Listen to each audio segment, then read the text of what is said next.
Indian air force ఒక కీలక ప్రకటన చేసింది. ఆపరేషన్ సింధూర్ ఇంకా ముగియలేదని ప్రకటించింది. కాల్పుల విరమణ లేనట్టేనా అని తెలుస్తోంది. దీనిపై మరిన్ని వివరాలు మా నేషనల్ బ్యూరో చీఫ్ కళ అందిస్తారు. కళ. రవి, దాదాపు కొద్ది క్షణాల క్రితమే ఆపరేషన్ సింధూర్ ఇంకా ఆగలేదంటూ IAF ప్రకటించింది.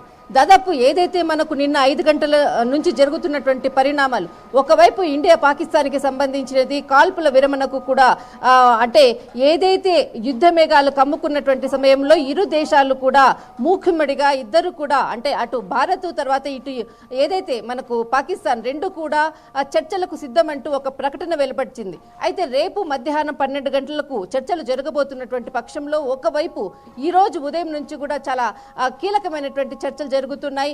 అయితే కొద్దిసేపటి క్రితమే ప్రధాని నరేంద్ర మోడీ నివాసములో చాలా కీలకమైనటువంటి సమావేశాలు ప్రారంభమై త్రివిధ దళాధిపతులకు సంబంధించినటువంటి అధికారులతో చర్చలు జరుపుతూ రేపు చర్చల్లో ఏదైతే ఇండియా పాకిస్తాన్ మధ్య జరుగుతున్నటువంటి చర్చల్లో ఏ నిర్ణయాలని అంటే ఏ అంశాలని సమావేశంలో చర్చించాలనేది ఒకవైపు.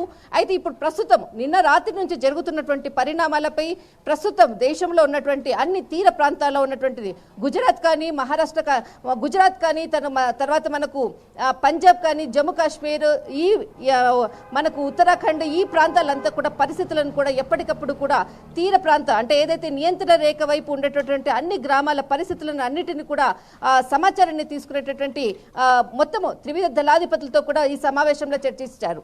అయితే కొద్దిసేపటి క్రితమే IAF చాలా కీలకమైనటువంటి ప్రకటన చేసింది.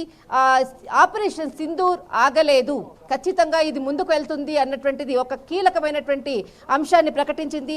దీనికి సంబంధించినటువంటి మరిన్ని నిర్ణయాలు కూడా మరి త్వరలో వెల్లడి చేస్తామంటూ కూడా చెప్పడం జరిగింది. అయితే ఈ రోజు కొద్దిసేపటి క్రితమే కేంద్ర రక్షణ శాఖ మంత్రి ఇక్కడ మనకు రాజ్నాథ్ సింగ్ సిద్ధాంతించినటువంటి CDS తర్వాత మనకు జనరల్ అనిల్ చౌహాన్ తర్వాత త్రివిధ దళాధిపతులకు సంబంధించినటువంటిది NSAకి సంబంధించినటువంటిది నాయకులు అధికారులు తర్వాత అజిత్ దోవల్ IBకి సంబంధించినది రా చీఫ్లు అందరూ కూడా ఈ సమావేశంలో పాల్గొన్నారు. వారి దగ్గర ఉన్నటువంటి సమాచారాన్ని పూర్తిగా కూడా ప్రధాని నరేంద్ర మోడీ గారికి తర్వాత మొత్తం అంతా కూడా రక్షణ శాఖ మంత్రికి కూడా పూర్తి నివేదికలతో అందజేశారు.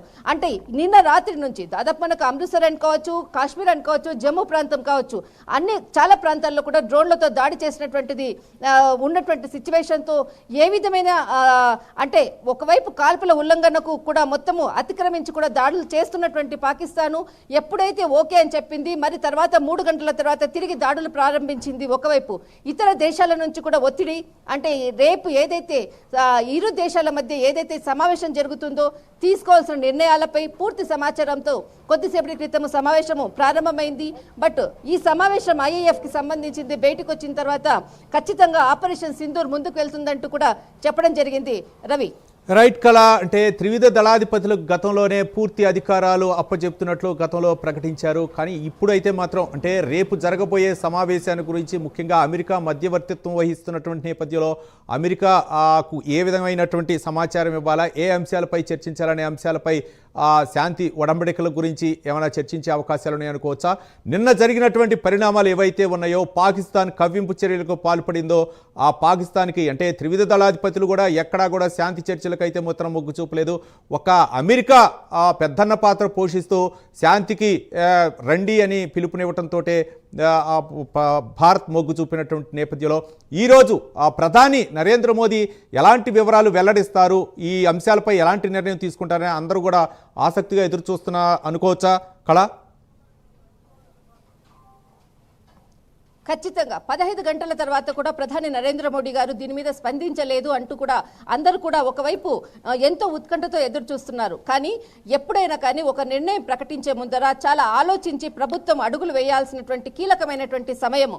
ఎన్నో కోట్ల మంది కూడా ప్రజలకు కూడా ప్రభుత్వం ఏ విధంగా స్పందిస్తుంది, ఏ విధంగా ముందుకు వెళ్తుంది అన్నటువంటి దాని మీదనే ప్రజలందరూ కూడా ఎదురు చూస్తున్నారు. కానీ ఏదైతే ప్రకటించే ముందర ముఖ్యంగా త్రివిధ దళాధిపతులతో సమావేశమయ్యి ప్రస్తుతం ఉన్నటువంటి పరిస్థితులపై అంటే ఏ విధంగా ముందుకు వెళ్లాలన్నది కూడా వాళ్ళ పూర్తి నివేదికలతో తీసుకున్న తర్వాతనే మరొక వైపు అటు కేబినెట్ కి సంబంధించినటువంటి కీలక వ్యక్తులతో సమావేశము, ఈ రెండును అంటే ఒకే లైనులో అంటే మొత్తం అంతా కూడా ఒక నివేదికలు ఒకవైపు, తర్వాత ఇతరుల సలహాలు సూచనలు వారితో ఉన్నటువంటి ప్రస్తుత పరిస్థితులపై కూడా ఒక సమావేశాన్ని ఏర్పాటు చేసిన తర్వాతనే ఒక కీలక నిర్ణయం ప్రకటించేటటువంటి అవకాశము ప్రధాని నరేంద్ర మోడీ గారు తీసుకోబోతున్నారు అనిపిస్తుంది. అయితే ముఖ్యంగా ఏదైతే ప్రస్తుతం జరుగుతున్న పరిణామాలను బట్టే ఈ విషయాన్ని చెప్పడం జరుగుతుంది. ఇప్పుడు ఏదైతే త్రివిధ దళాధిపతులతో సమావేశం అయ్యాక IAF బయటికి వచ్చి ప్రకటించి ఆపరేషన్ సింధూర్ ఇంకా ముగియలేదు, ముందుకెళ్తుంది అంటే లోపల చాలా సమావేశంలో చాలా కీలకమైనటువంటి అంశాలపై ప్రధాని గారు ఇక్కడ చర్చించినట్లు తెలుస్తుంది. బట్ అంటే ఒక అవగాహనకు మనం రావచ్చు. అంటే రాత్రి జరిగినటువంటి ఏదైతే దాడిలో ఆ వ్యక్తికి సంబంధించినది ఎవరైతే అక్కడ మనకు ఏదైతే సెక్యూరిటీ పర్సన్ కూడా మరణించడము, అతడు కూడా జమ్మూ ప్రాంతానికి సంబంధించినటువంటి వ్యక్తి, అతని పార్థివ దేహం కూడా వారి గ్రామానికి కూడా చేరుకున్నట్లు కూడా ఇప్పుడిప్పుడే అక్కడ నుంచి అందుతున్నటువంటి పరిస్థితులు. అయితే ఇంత అంటే ఒకవైపు కాల్పుల ఉల్లంఘనకు కూడా అంటే కాల్పులు చేయడం లేదు, మేము సయోధ్యకని చెప్పిన తర్వాత ఒక 3 గంటల తర్వాత జరిగినటువంటి పరిణామాలు గత చరిత్రలో పాకిస్తాన్ ఏ విధంగా అంటే మనకు అంటే 1971 అనుకోవచ్చు, చాలా పరిణామాల్లో కూడా ఇప్పటి వరకు కూడా దాదాపు 14 సార్లు ఏదైతే ఒక ఒప్పందం నియంత్రణ ఉల్లంఘనకు పాల్పడము అని చెప్పిన తర్వాత కూడా ఇప్పటి వరకు కూడా దాదాపు 14 సార్లు నియంత్రణ రేఖను దాటి LOC దగ్గర కాల్పులు జరిపినటువంటి పరిస్థితులు కూడా హిస్టరీ కూడా మన దగ్గర ఉంది.